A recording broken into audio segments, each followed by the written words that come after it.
Bonjour à tous, j'espère que vous allez tous très bien. Aujourd'hui on se retrouve pour une nouvelle vidéo, donc vidéo d'analyse sur le chart du Bitcoin. Donc la dernière fois je vous ai fait une vidéo d'analyse il y a 2 semaines. Là encore une fois, cette semaine, la vidéo d'analyse va être rapide, puisqu'il ne s'est pas passé grand chose. Pour l'instant on évolue toujours à l'intérieur du range que je vous avais tracé déjà depuis plusieurs semaines.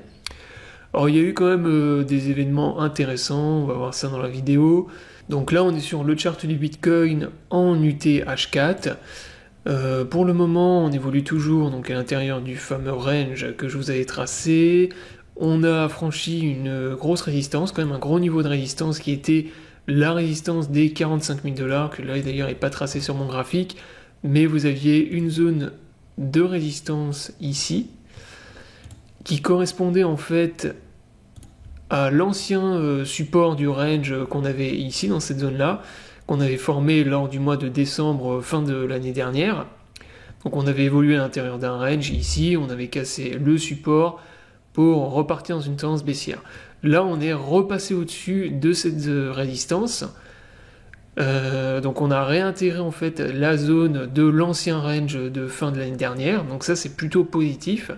C'est vraiment un point qui est positif pour le Bitcoin pour le moment. Donc on a franchi cette zone de résistance, on a eu un pump, on est venu taper le haut du range, du canal que je vous ai tracé ici. Donc là on a un canal qui est propre, on a 2 points de contact en partie bas, 3 en partie haute.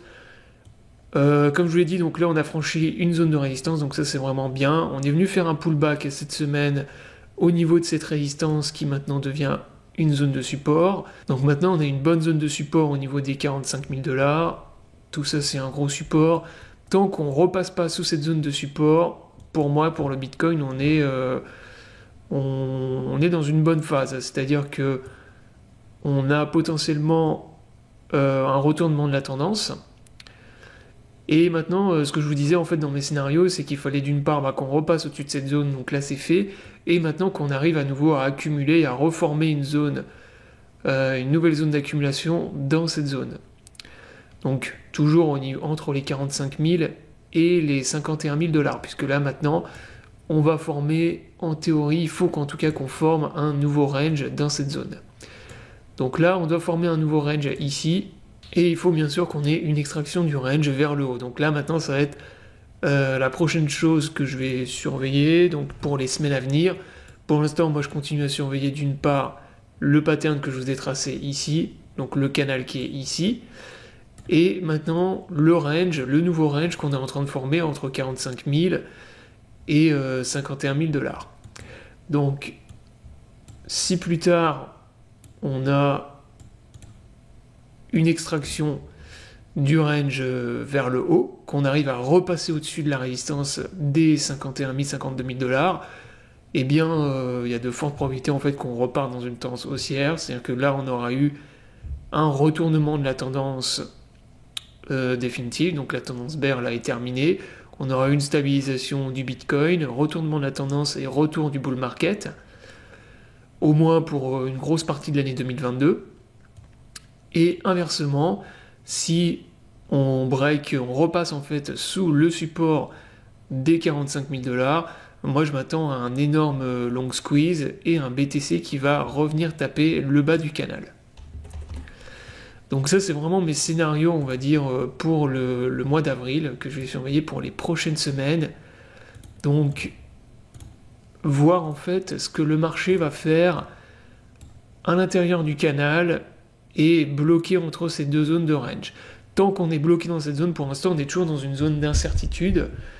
On a des points positifs. Voilà, le fait d'être repassé au-dessus de la zone des 45 000 $ et d'avoir fait un pullback, d'avoir eu beaucoup de rachats au niveau des 45 000 hier, ça c'est vraiment point positif.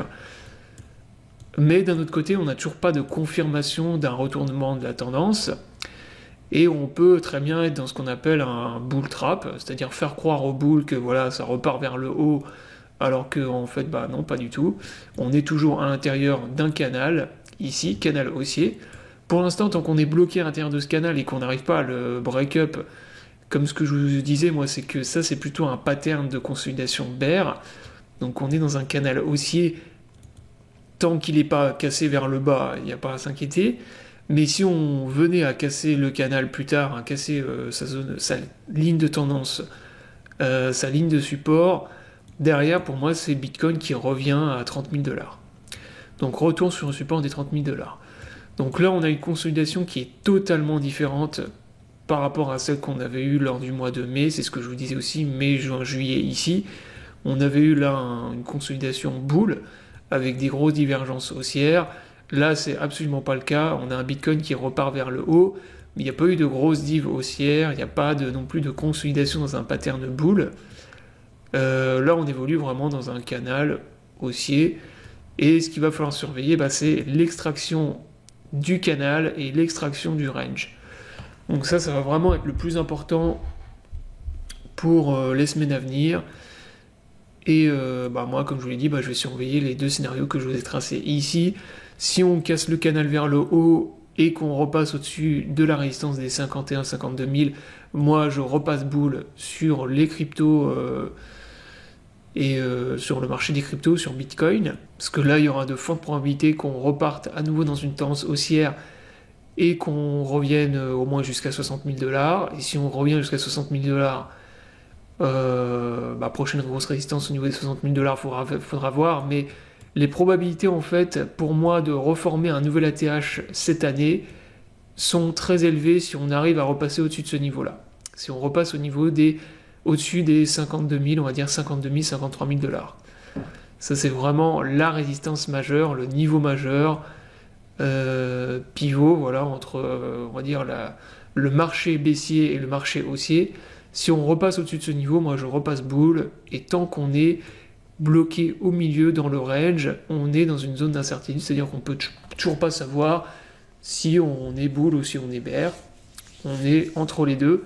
Voilà donc pour ce qui est de l'analyse, donc il n'y a pas grand chose de plus à dire. Sur les indicateurs, on est sorti donc en daily sur très grosse UT, donc daily ou plus, on a le Bitcoin qui se rapproche maintenant de la zone de surachat, donc on est largement sorti de la zone de survente, on est sorti également de la zone neutre. Au niveau de l'indice de peur cupidité, on est sorti également des indices de peur, on est repassé en zone neutre, voire même légèrement en zone de cupidité, donc ce qui coïncide en fait simplement avec l'indicateur RSI, donc là on voit qu'on se rapproche maintenant plus de la zone de surachat. Et sur les petites UT, c'est la même chose, sauf que là, le pullback a fait dégonfler un peu les indicateurs, on est plutôt dans des zones neutres. Et sur le H1, on est même venu... Alors sur le H1, on est même venu former une divergence, je vois sur le RSI, validé sur le momentum.